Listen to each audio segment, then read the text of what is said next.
Hey Andy, a few days ago, you were talking about a scenario that's very common when businesses are looking for salespeople or trying to hire salespeople.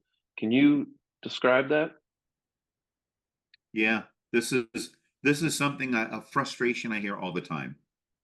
Talking to a group of CEOs, I go, you know, tell me if this is something you can relate to.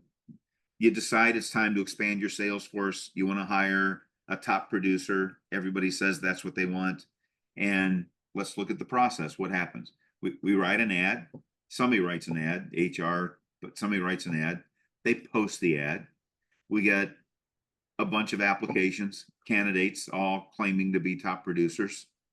And then we spend time going through those resumes or CVs, depending on what you call them. We screen those, trying to qualify them. Then we spend a lot of hours interviewing them, right? You've got phone screens and video screens and in-person interviews and multiple people in your company interviewing them because you don't want to make a hiring mistake. And you go through all the candidates.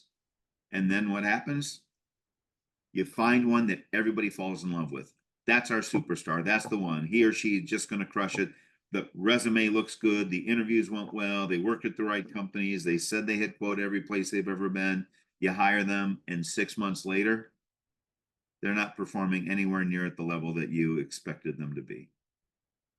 Then what happens? Now we go, okay, maybe they need some training, maybe they need some coaching, maybe they need, and so you start to invest more time and energy into them because you're trying to get them up to where you think they should be. And eventually, 3 months, 6 months later, depending on your tolerance level, you realize they're not the superstar and you need to let them go and you hold on to them a little bit longer because you feel guilty. You really